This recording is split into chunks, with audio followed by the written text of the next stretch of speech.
Hello and welcome to First Coast Living. I'm Jordan Wilkerson. And I'm Mike Prangley. And since the start of the pandemic, buying a car, you've probably noticed, has not been the easiest. No, not at all, Jordan. Double-digit price increases, inventory shortages, expanding technology, changing environments. Yes, that's posing new questions for consumers. So I called up with Aaron Bragman from Cars.com to get some answers.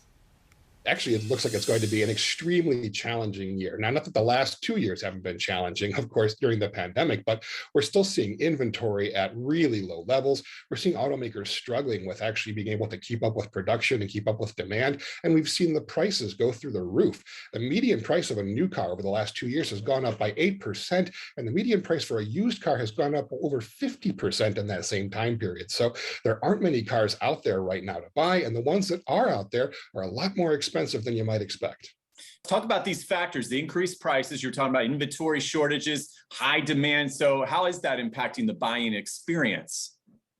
Well, there's a couple of ways that we can look at this. Right now, a lot of people have sat out of the buying experience for the last couple of years. They wanted to wait and see where it was going, if things would improve, if prices might come down a little bit. And unfortunately, it hasn't. And it doesn't look like it's going to anytime soon. We expect it's actually going to continue getting a little more expensive, especially if you're looking to start financing a vehicle. The Federal Reserve has said that they're going to be raising interest rates once, if possibly twice this year, making financing even more expensive. So finding the vehicle you want is going to be challenging. Affording the vehicle you want is also going to be challenging, but there's ways out there that you can mitigate those effects and actually find a vehicle if you need one.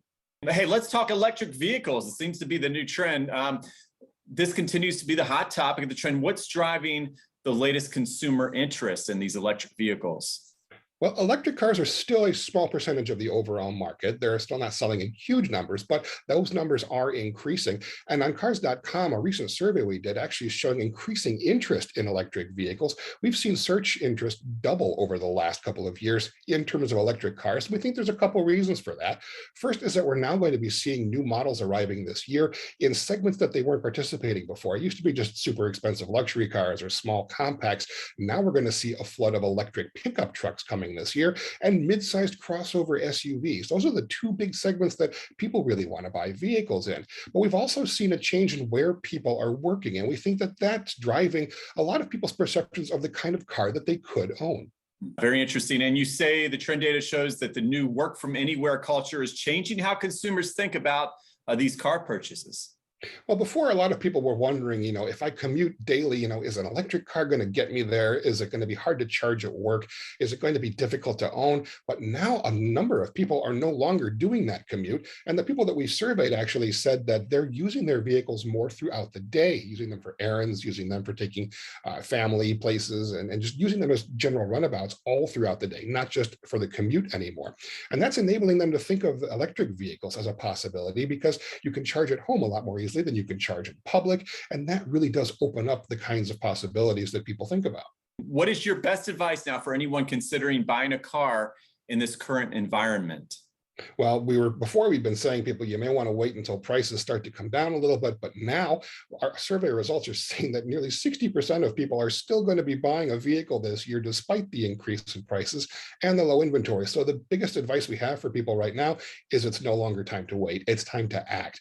Get out there, find something if you need something. And a great idea might be to pre-order. We've seen a lot of people start pre-ordering their vehicles through their local dealerships, and that's a really good way to try and get exactly what you want for a price that's more reasonable. But also, don't be afraid to look outside your general area. Look outside your town, look all throughout your state. Sites like Cars.com are great for that. And then you can usually work with a dealership to get the vehicle you want delivered to you. All right. It's all about seizing the day and seizing the car, right, Aaron? Thanks for being with us. Thank you for having me. Okay. And of course, for more on this, you can also go to firstcoastliving.net.